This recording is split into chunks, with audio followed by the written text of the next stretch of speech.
Yo, what is good, gamers, casuals, and all you beautiful, lovely peeps? I hope y'all are good. I am. It's your boy Thamziri, bringing you the weekly patch notes with my co-hosts. We've got young Max and the Housey. What's good, bro? Yo. Oh wait, man. And we got Kid Kojo. What's good, King? I'm alive, bro. How you doing? Even me, living it up. And yeah, guys, we're going to be bringing you some gaming news, tidbits, and all them beautiful things. So please leave a like and subscribe if you want to catch us on some more stuff and see what other shenanigans we've posted in the past. We've posted some good shit. I'm just saying. But anyways, yeah, before we get into it, do you guys have any admin? Yeah, I've got one thing to mention to give people an update on is the video I said I'm working on, which will be coming up. It's a Last of Us Part 2 challenge run. That challenge run is going to be up in this coming week, the week where this video gets posted up, so people should look forward to that. Oh wait, thank you, broski. Kojo, do you have anything for any updates for episode 37? Nah, no admin. Oh wait, bro. Okay, what do I have? My thing is an updates, but I'm gonna bring it in my section. Yeah, that's all I have. So, anyways, without further ado, let's get the episode on the road. Starting with the gaming news. Max, take us away, fam. All right. So this week has been relatively quiet week. We have a short gaming news segment, and we have nothing for the Blitz because I decided to just put everything together. That's how small the news has been this week. But we begin off talking about Naughty Dog. Naughty Dog has gone through a round of layoffs, which has put the not-so-secret multiplayer game on ice at the moment, as it is being figured out how to move forward. There are a bunch of people who've gone out. Like one notable figure who's gone out of the team is apparently they had a monetization director or producer who has been working with the game from the start of it, who has now left Naughty Dog. As the title suggests, he was working on how to implement the monetization for the game. So this game looks to be struggling a lot. And there were other news about Sony development companies last week when the whole Jim Ryan retiring thing came out, where there was speculation about how Sony's companies are struggling with creating live service games because they've never done anything like this. They've all been story driven, and this is a new venture which they're really struggling with, and hence why it's taking so long for this multiplayer game to come out. But we're not going to get too much into that because now we're getting into the side of rumors and speculations, and Kojo's not a big fan of that. So moving into the next news, this week this week of recording, Nintendo announced that by early April 2024, online play and other functionality that uses online communication will end service for the Nintendo 3DS and the Wii U software. Apparently, for those who still use these things, specifically like Pokemon, I saw online that people are recommending you save up or back up your Pokemon save data and whatnot on some other platform, I think on the Switch or something, to still get access to your stuff. But if you leave them on your 3DS or Wii U, they'll be gone forever. So back them online onto another platform and you'll still have access to those. That's your helpful tip for the week. Then on the next news segment, about a week ago, a hacker group claimed to have breached and stolen Sony data. The group said they would sell the data to the highest bidders, but not to Sony. At the time, Sony was reached for comments, but they declined to comment as they preferred to perform an internal investigation on the matter.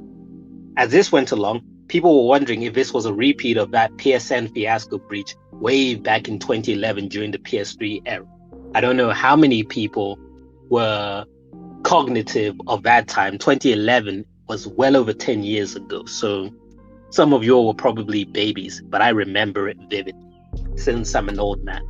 Anyway, this week, Sony has confirmed that there has been a data breach where information on over 6,000 former and current employees has been stolen. At the time of recording, we're yet to see if player data is also part of a breach. But I don't think that would be the case. I could be wrong as time comes. But at time of present, I don't think that's the case. I think player information and employee information are two separate entities. And if the player information had been breached, I think this would have been a bigger breaking news story. The fact that people are very nonchalant about it surprises me, given that it's over 6,000 former and current employees, but whatever. Then, to end off the news segment, WWE wrestler Randy Orton reportedly paid someone 1,000 smackaroos to level up his character in Elden Ring. And nice. I am just shook that there are people out here who are willing to spend money on such mundane things where it's like, yo, throw that money my way. If anyone's out there listening who wish they had somebody who's willing to game for them for a price, reach out to me. I'm a pretty good gamer, so whatever cloud chasing you're doing, I can do that for you. I can level up your character as long as it's not an FPS. I can do the things you need to do and get it done for you. Reach out. And I'm not as pricey as the person who Randy Orton paid. I'll do it for an easy $200. Shit. And that's it. Oh, wait, bro.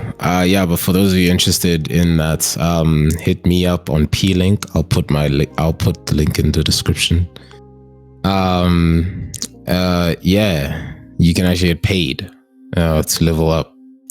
I will level up your World of Warcraft characters. I also level up Elder Scrolls Online characters. So yeah, hit me up. I got time. Shit, I used to do this with Varsity. I'd level up people's League of Legends character accounts. Kojo, you remember those days, bro? Sitting in the fucking banquet hall late at night. God damn. Me and Dutch. But anyways, yeah. All right, thanks, man. Kojo, do you have any gaming news, bro? No gaming news, but I just want to say, just because I'm not a fan of rumors and leaks doesn't mean you can't talk about it. It's not about me. Penis. It's not about me, so feel free to discuss. All right, away. All right, I just didn't want to annoy our Lord and Savior Kojo. Alright, it's been moving on to the gaming corner. Kojo, tell us what's been released, bruv. Okay, let's get started. First up, we have a game called Bilkin's Folly, released on PlayStation 5, PlayStation 4, Switch, and PC. Released on October the 2nd, 2023. We have Disgaea 7, Vows of the Virtueless, sick name. Released on PlayStation, right? Released on PlayStation 5, PlayStation 4, Switch, and PC. Released on October 3rd, 2023. Currently sitting at an 81 on Metacritic. We have Scorn, which is making its appearance on PlayStation 5. Released on October 3rd, 2023. We have a game called Silent Hope, released on Switch and PC. Released on October 3rd, 2023. Currently sitting at a 71 on Metacritic. We have Blossom Tales 2, The Minotaur Prince, released on Xbox Series and Xbox One. Released on October 4th, 2023. We have one of the big ones of the year, Assassin's Creed Mirage, released on PlayStation 5, Xbox Series, PlayStation 4, and PC. Released on October the 5th, 2023. Tommy? Yeah. Guess its Metacritic score. 96. Racist. 96. Okay, Maxwell, guess the score. Okay, wait. Was it like 79? I don't remember. Yeah, tell me you're gonna say 79. Okay, tell me you were gonna say something. Okay, now I can't say 68 now. 81. Yeah, you're both close. It was a 78. Hey, okay, nice. That was just 10 short. Yeah, okay, cool. Did you see your boy Shillup's review? Yeah, I watched it. I was actually about to mention it. I was about to say this Ubisoft built this game up to be a return to roots. So the OG Assassin's Creed, the non-RPG Assassin's Creed games.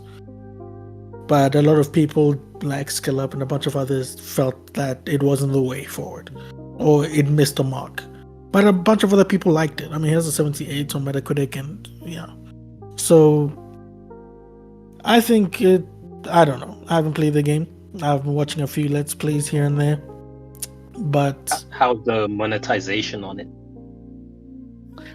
At the time of the review that I watched, well, the other review I watched, the guy said when he was playing it, the store was there, but there was nothing in the store yet, because the game hadn't released yet. So I haven't seen what's in the store yet, because I haven't watched the Let's Plays I'm watching. They're not going to go to the store, so I have to read an article on how bad the monetization is. So that's a good question, a good thing you've brought up, actually. Next episode, I'll see if I can find something for you guys. Voice crack, Jesus, 2 voice cracks. Goddamn. Crack squared. Right. But yeah, that's Assassin's Creed Mirage. Dope. Next up, we have Front Mission 2 Remake, released on Switch, released on October the 5th, 2023. We have My Little Universe, released on Switch and PC on October 5th, 2023. We have the Dark Pictures.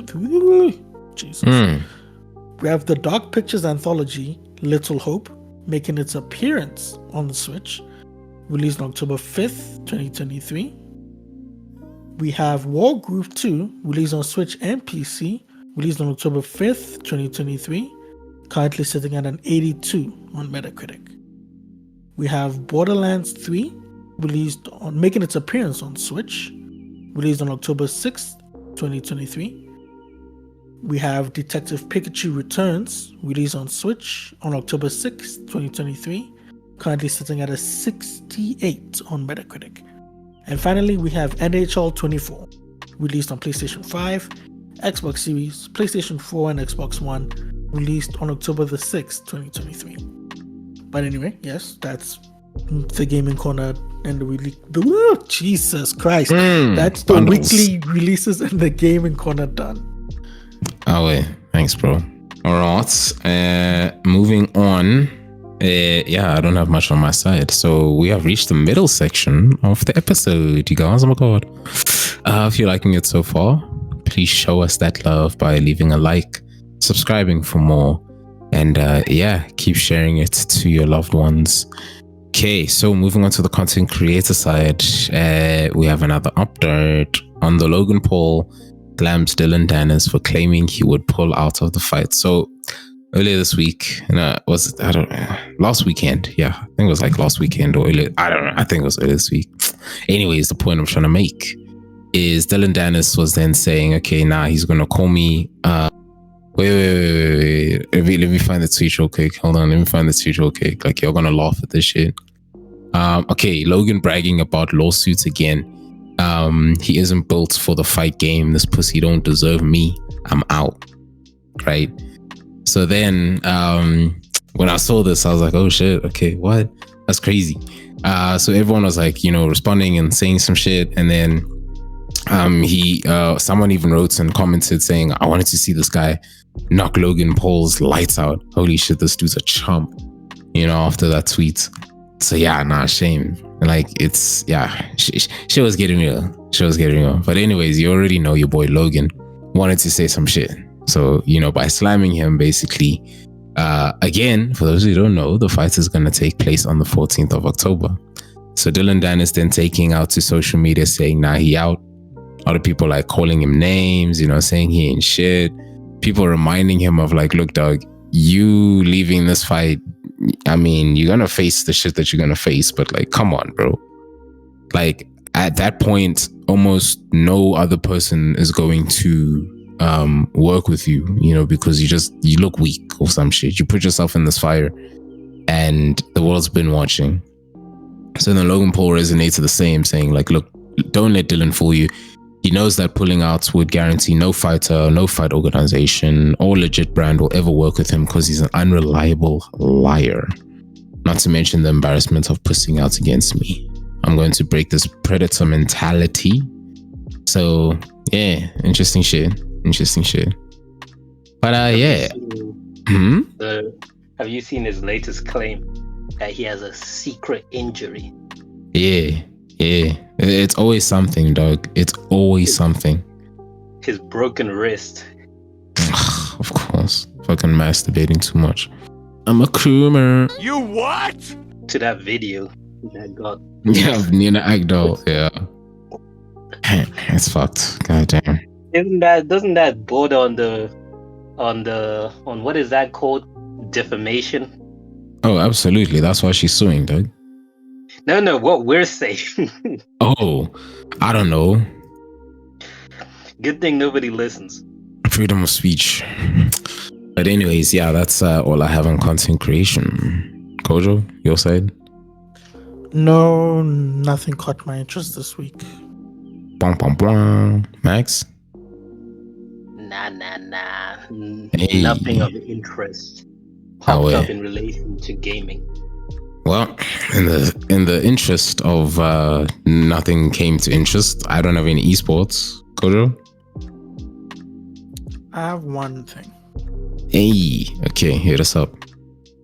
So, I don't know what is going on in the world of Apex Legends esports. I really don't. I don't know. But a few weeks ago, we had NRG leave. And now another organization has announced their departure. KCP, or Pioneers as they're just known. They are stepping away from Apex Legends esports and Apex Legends. So their members, Zane, Nasky, and Serdell, are also, well, obviously they're the team. So they're now free agents. Some of them are looking for teams. Others are just going to chill. And they released a statement on Twitter. And I'm going to just read a section, and I quote, "We will continue to invest in titles that provide organizational support or a clear pathway to support from the developer. To field and support long-term success of a world-class championship team requires a significant amount of resources. Finding revenue synergies between orgs and developers with shared monetization opportunities is great for the fans, the community, the players, the orgs, and for Apex Legends," end quote. And this is something that NRG and Sweets, the IGL, former IGL of NRG, said that NRG felt that EA and Respawn were not doing enough to support. Yes, that's the word. Thank you. To support the esports. But yeah, I think they're making some changes. EA and Respawn are making some changes, so we'll see what comes out of that. And yeah, that's it for my esports news. Sorry, yeah. Oh, thanks, King. Max, anything from your side, bro? That's a negative.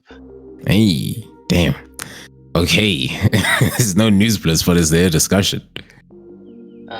It's been a very slow gaming week this week, surprisingly. Okay, I've got it.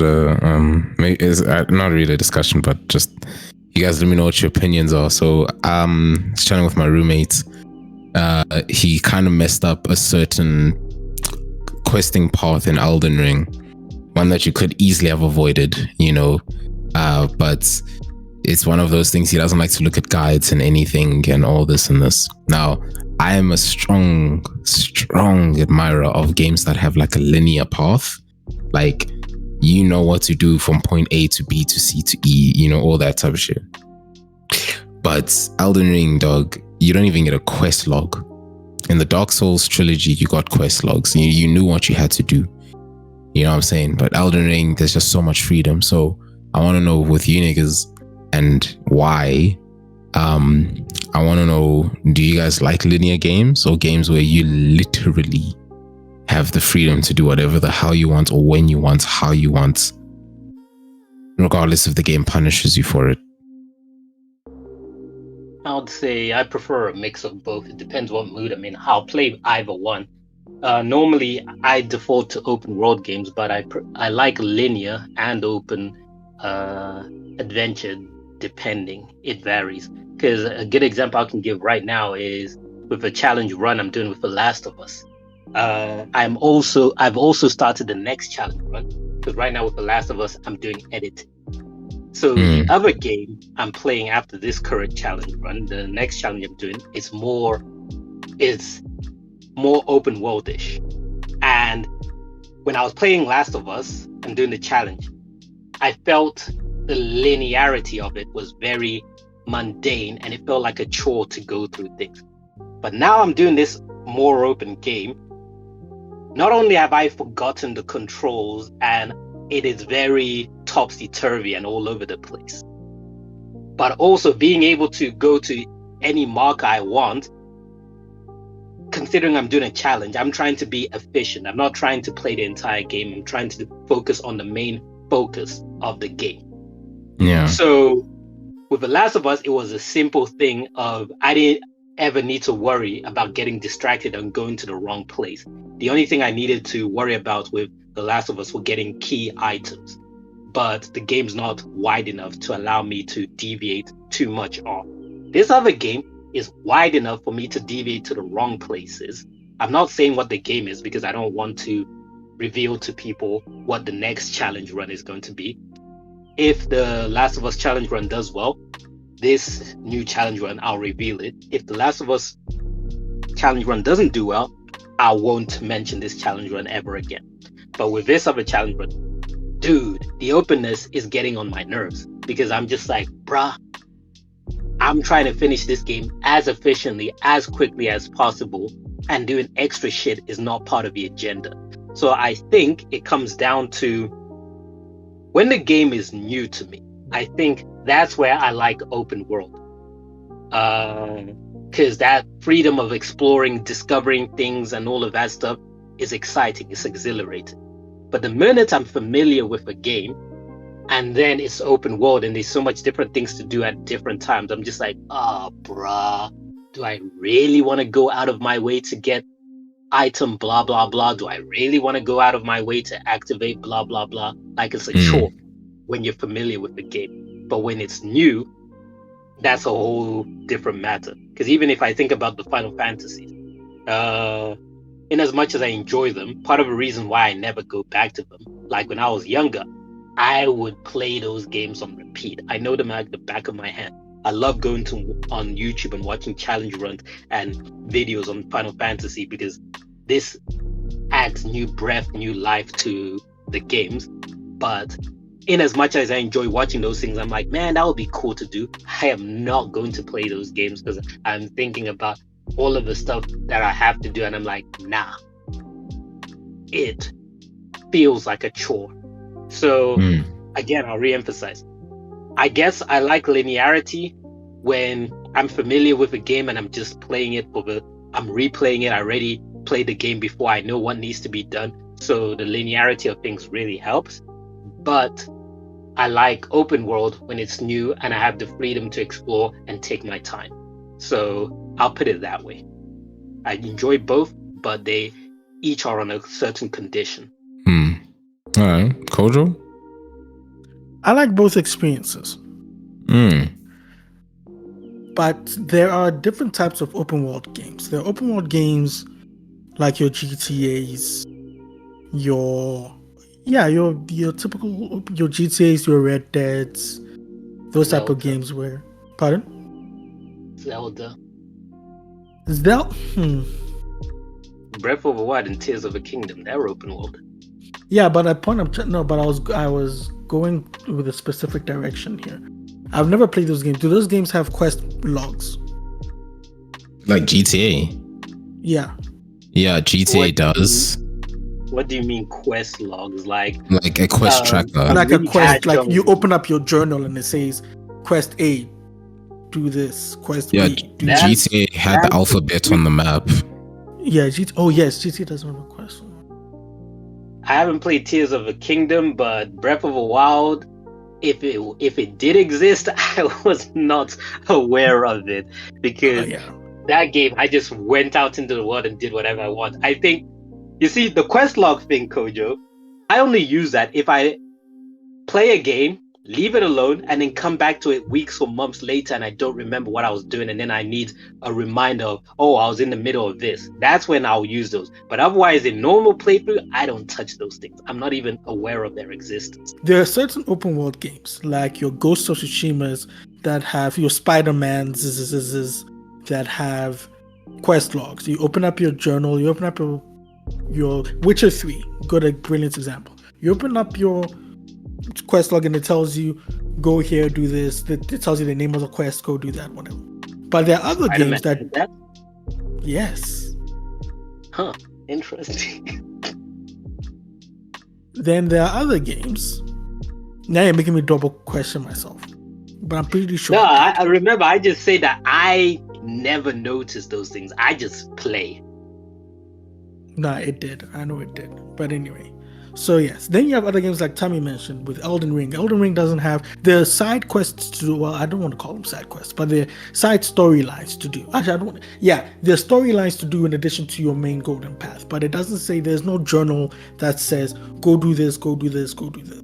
And there's also Metal Gear Solid 5, Phantom Liberty, Jesus Christ, Phantom Pain, which also it just drops you into the middle of the world and says the objective is somewhere there. Doesn't tell you exactly where it is. It just says it's somewhere there.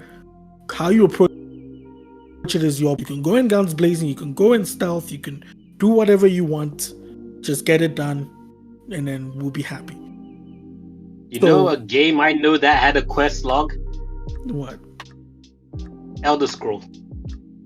Oh yeah, dude, an RPG needs one. Shit. Yeah, Elder Scrolls, Starfield, RPGs, yeah. So I like having the linearity of a game like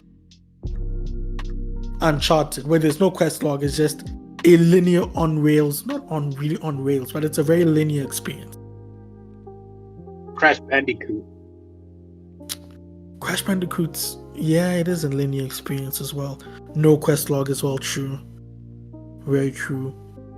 But also like experiences like, I'm trying to think, like experiences where it doesn't tell you, hey, this is how you're supposed to do this specific mission. Like an example I can give is Deus Ex Human Revolution, which I played back in 2016, where it doesn't tell you, hey, it's an immersive sim, where they said, this is a mission, go do it. However, how you do it is up to you. Just get it done. Same thing. So I enjoy arcane type games. Yeah, minus Redfall. But yeah, Arcane was they were the king, not kings, but they were really good at immersive sims up until Redfall. But yeah, so I like both experiences. Sometimes I do get lost without a quest. Right? Like if a game just says, go do this without, telling me exactly what to do, sometimes I get lost. However, I don't like to be also spoon-fed. And there's a video that Nakey Jakey did. He's a YouTuber that does very good videos. He did a video titled, I'm butchering the title, but it's something along the lines of Rockstar's game design is outdated, where he talks about other games compared to Rockstar's games. And he used the example of Metal Gear Solid 5. And his metaphors he used were very brilliant. He even used the metaphor of a Lego bucket. Like it sounds dumb what I'm saying, but the way he explained it was brilliant. And how you have your open world experience and your linear experience. And there's nothing wrong with both.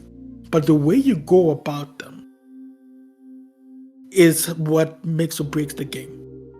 Basically, that thing people were talking about with regards to Halo Infinite. When it came out, where there was like people like Halo's linearity. However, with Infinite, it gave the opportunity for people to talk about having different experiences doing the same mission. Yeah. Although in Halo's case, it didn't pull it off quite well, where it fell short. But in general, you're talking about basically getting that opportunity where everybody's playing the same mission, but how you go about in completing the mission is completely different. Where one person be like, "What? You could have bribed the god? I just killed everybody." Or another person will be like, "Oh, I snuck through the window and didn't interact with anyone." Crap like that. Exactly, 100%. That's exactly what, and you compare it to your friends, like you said, oh, this person did this, oh, I did this, you did this, oh, I did that, and you go and check online and you see what other people did online and you're like, oh, okay, cool. There's just certain instances like that. Tom, I'm not sure if I'm not sure if I adhere to your question. Nah, you did, bro. Don't stress.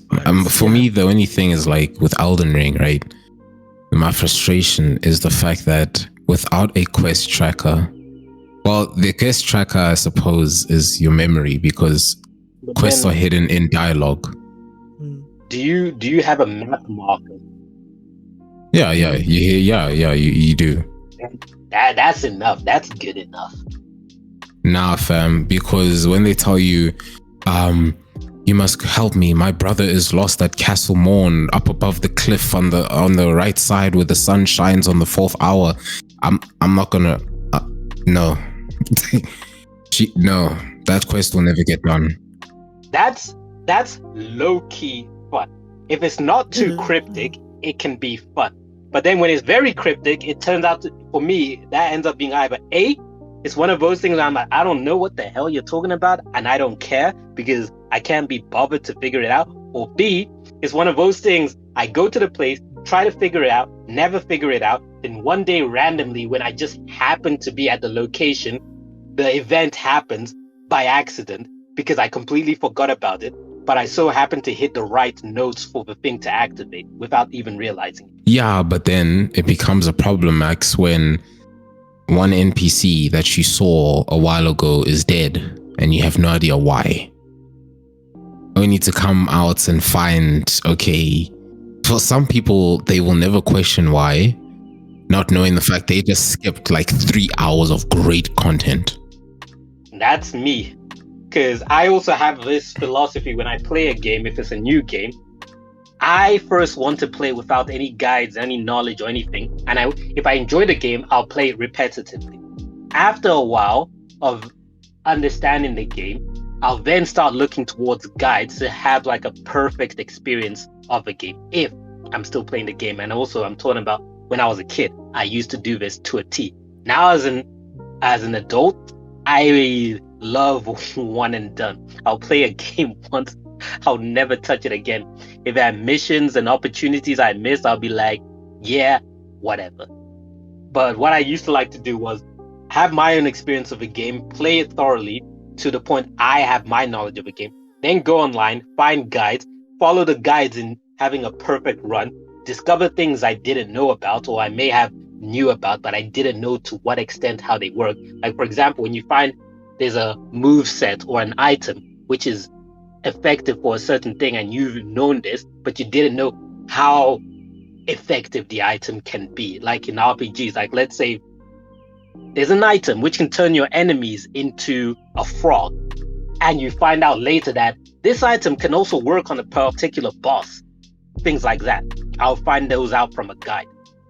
And that's what keeps the game fresh for me. And I enjoy that. If I could get back the time I used to have as a kid, then I would be engaging in all my games like that.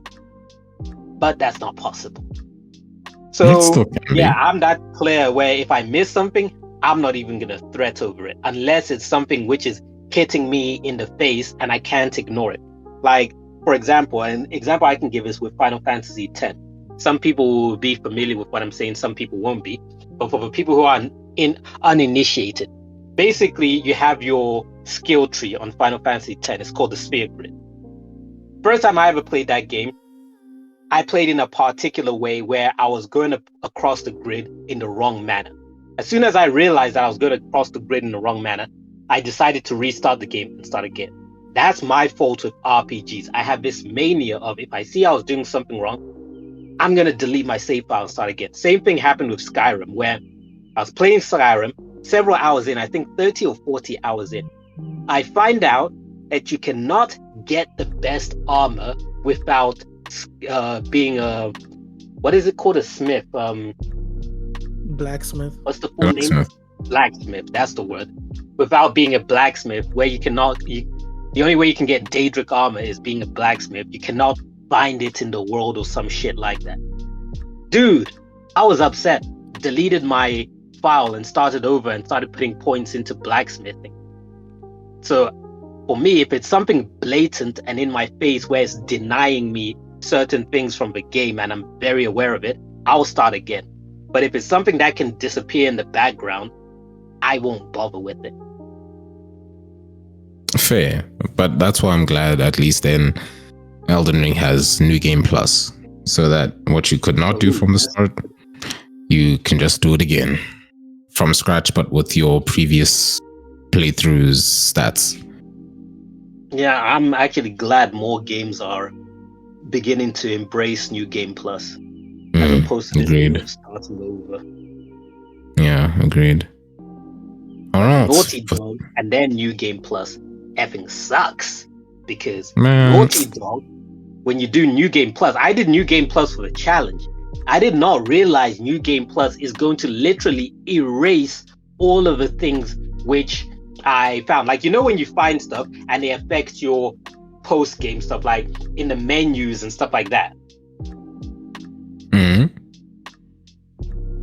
Naughty Dog wipes out that shit if you start over. I thought I start a fresh game, it's just, yeah, the game already acknowledges I've finished it and all of that stuff, but on this playthrough, I'm not going to get access to the New Game Plus stuff, to the equipment and things I've already achieved and discovered. I won't get access to them, but the game remembers I've done them in a different playthrough. Nope, it wipes the slate clean. I was mad, dog.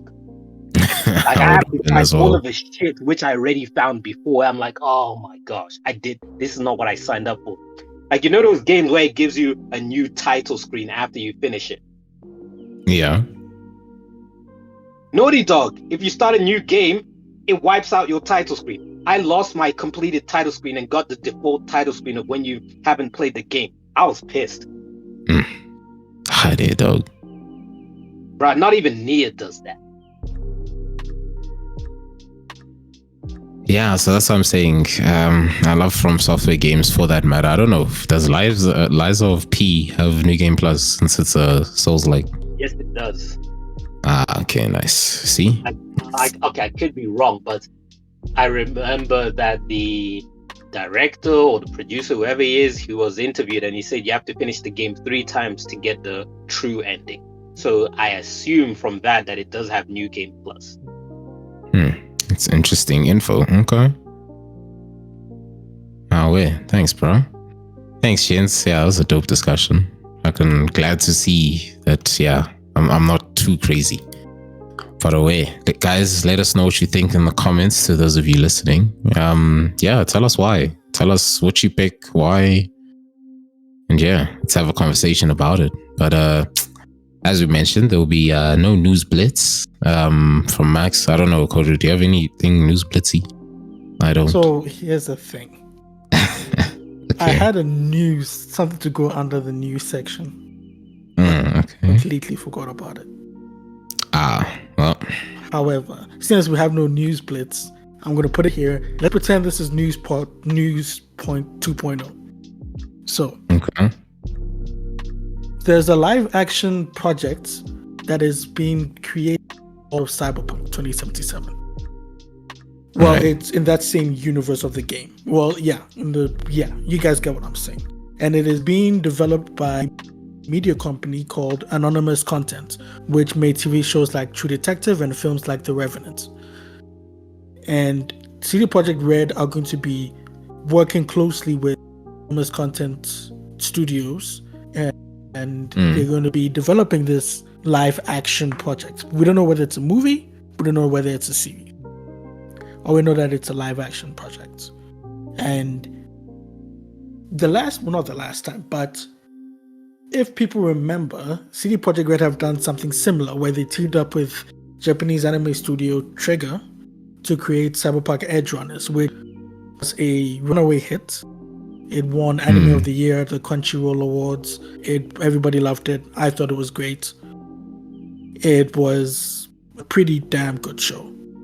And it shows that there is a lot more story to tell in this universe of Cyberpunk. So I'm keen to see what they do with this live action project, whether they go the Edge Runners route and focus on completely different characters, or they focus on the characters in the game. Who knows? Or because again, the world of the Cyberpunk universe is so vast that you can do whatever you want with it. People are saying that the redemption arc for Cyberpunk is complete. Of course, people are also saying this does not mean you should forget what happened in the beginning, which you shouldn't. But I'm just happy the game is in a state where it's, what's it called? Playable. It's fixed. It's what it should have been at launch, plus more. And this, kids, is why you don't pre-order games at launch. Damn straight. Or buy games at launch. The next redemption arc is going to be Redfall. I actually think, I could be wrong, actually released a 60 FPS update. Like recently. I don't know if it's 60 FPS, but they have released an update. I think it is 60 FPS. I could be very wrong, but I think it is. Yeah, it is. Here, it gets 60 FPS mode in major patch. So and also, speaking of Redfall, apparently the player count has reached single digits. So, and there was a headline that said, you can't even make a party with the amount of people that are playing Redfall right now, which is sad. Jeez, bro, it's flipping brutal. Yeah, I know. But yeah, that's it for my news point 2.0. Oh, wait, though. Thanks, bro. All right. Well, that brings us to the end of episode 37.